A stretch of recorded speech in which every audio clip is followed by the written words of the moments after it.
जय माता दी। जय मां कामाख्या, मां जगत जननी मंदिर, देव राधा ट्रस्ट, सत्यवाणी चैनल। वास्तु, यदि घर में वास्तु दोष होता है तो बहुत सारे कष्ट आते हैं।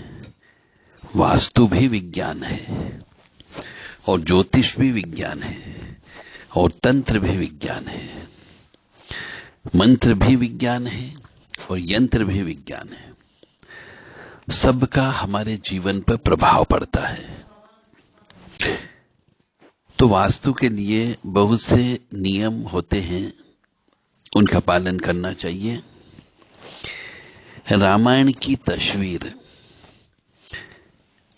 महाभारत के युद्ध के दृश्य की तस्वीर या फोटो, भगवान श्री गणेश जी की दाहिनी सूंड की तस्वीर, अष्टविनायक की तस्वीर, जानवरों के भूसे से भरी हुई वस्तुएं, कबूतर के सांबर के सींग, दाहिनी सूंड पर भगवान गणेश के चित्र वाले विवाह कार्ड घर में नहीं रखना चाहिए। इससे दोष लगता है, स्वतः तंत्र हो जाता है। एक बार और सुन लीजिए।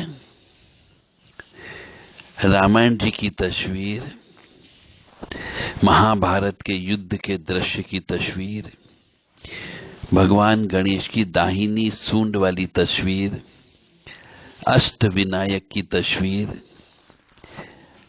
जानवरों के भूसे से भरी हुई कोई भी वस्तुएं, सांबर के सींग और दाहिनी सूंड पर भगवान गणेश के चित्र वाले विवाह कार्ड, ये घर में नहीं रखना चाहिए। इसके अलावा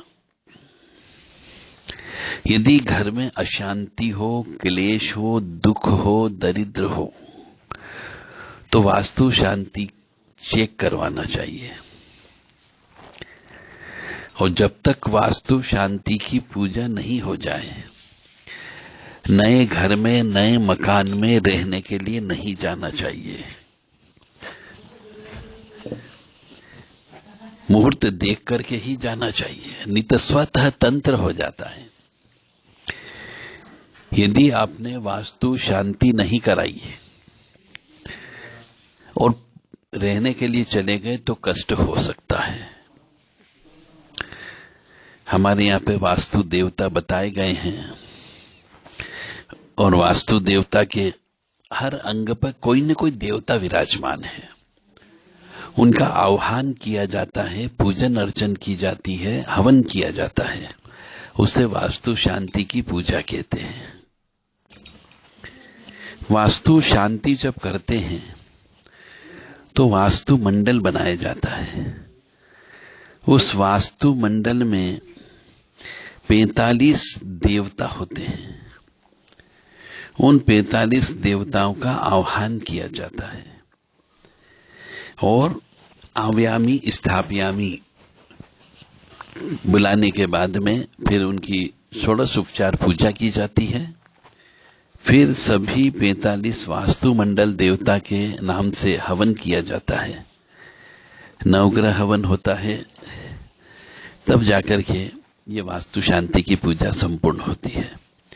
तो इसमें सबसे पहले आता है ओम शिखिने नमः, ओम पर्जन्याय नमः, ओम जयंताय नमः, ओम कुलिशायुधाय नमः, ओम सूर्याय नमः, ओम सत्याय नमः, ओम बृहस्पते नमः, ओम आकाशाय नमः, ओम वायुवे नमः, ओम पूषाय नमः, ओम वित्तथाय नमः, ओम गुहाय नमः, ओम यमाय नमः, ओम गंधर्वाय नमः, ओम भृंगराजाय नमः, ओम मृगाय नमः, ओम पितृभ्यो नमः, ओम द्वारिकाय नमः, ओम सुग्रीवाय नमः, ओम पुष्पदंताय नमः, ओम वर्णाय नमः, ओम असुराय नमः, ओम शेकाय नमः, ओम पापहराय नमः, ओम रोगाय नमः, ओम रोगहराय नमः, ओम आदित्य नमः, ओम मुख्ये नमः, ओम भल्लाटाय नमः, ओम सोमाय नमः, ओम सर्पाय नमः, ओम अदित्य नमः, ओम दित्य नमः, ओम आप्ये नमः, ओम सावित्रे नमः, ओम जयाय नमः, ओम रुद्राय नमः, ओम अरिमाय नमः, ओम सवितोय नमः, ओम विवस्वते नमः, ओम विबुधाधिपाय नमः, ओम मित्राय नमः, ओम राजयक्ष्मे नमः, ओम पृथ्वीधराय नमः, ओम आपवत्साय नमः, ओम ब्रह्माय नमः। इस प्रकार ये जो है 45 वास्तुमंडल देवता होते हैं। इनका विधिवत पूजन हवन किया जाता है। ब्राह्मण को दान दक्षिणा देकर के संतुष्ट किया जाता है और वास्तुमंडल, वास्तुकुंड, वास्तुवेदी का निर्माण किया जाता है। ईशान कोण में कलश की स्थापना की जाती है। गणेश जी एवं कुंड के मध्य में विष्णु जी, दिक्पाल, ब्रह्मा आदि का विधिवत पूजन अर्चन होता है। अंत में वास्तु पुरुष का ध्यान करने के बाद उन्हें अर्घ्य, पाद्य, आसन, धूप आदि समर्पित होती है।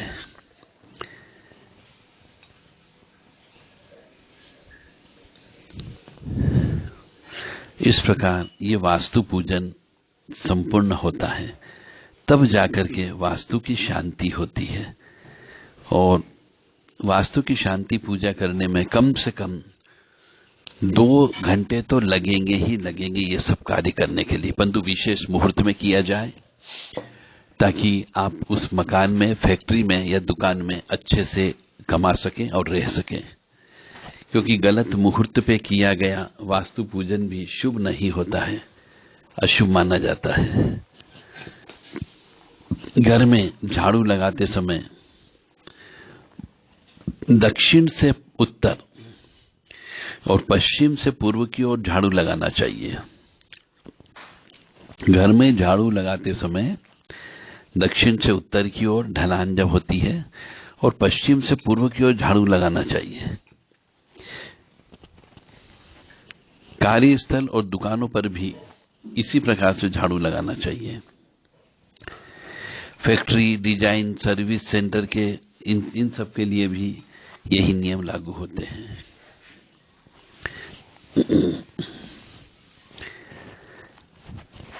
कई बार घर भले ही वास्तु शास्त्र के अनुसार बनाया गया हो, लेकिन घर के अंदर पंचदेव की पूजा अवश्य होना चाहिए।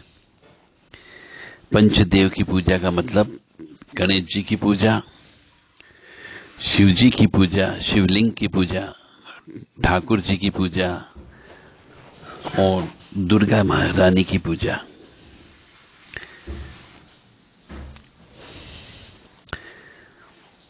जय माता दी, जय मां कामाख्या। वास्तु शास्त्र के बारे में और भी मनुष्यों को सोचना चाहिए, क्योंकि ईशान कोण में कई जगह लेटरिन बाथरूम बना दी जाती है तो वास्तु दोष हो जाता है। अग्नि कोण में लेटरिन बाथरूम बना देते हैं तो दोष हो जाता है। इसलिए कभी भी ईशान कोण और अग्नि कोण में लेटरिन बाथरूम नहीं होना चाहिए, अन्यथा व्यक्ति, कोई भी व्यक्ति हो, कोई भी कितना ही पुण्यवान हो, कितना ही हवन पूजन करने वाला हो, कितना ही जप करने वाला हो, वह सुखी नहीं रह सकता। इसलिए ईशान कोण में किचन नहीं होना चाहिए। ईशान कोण हमेशा पूजा का रूम होता है जहां खाली होना चाहिए या भगवान की तस्वीर होना चाहिए। अग्नि कोण में किचन होना चाहिए, बाकी अन्य जगह आप लेटरिन बाथरूम बना सकते हो। जय माता दी, जय मां कामाख्या। ओम अनंतम वासुकिम शेषम पद्मनाभम च कंबलम शंखपालाय च करकोटकम तक्षकम च कालिये। ओम मृत्युंजय महादेव त्राहि मां शरणागतम जन्म मृत्यु जरा व्याधि पीड़ितम कर्म बंधने। इस प्रकार मनुष्य को वास्तु चीजों का ध्यान रखते हुए ही घर में रहना चाहिए, तो सुखी रह सकता है।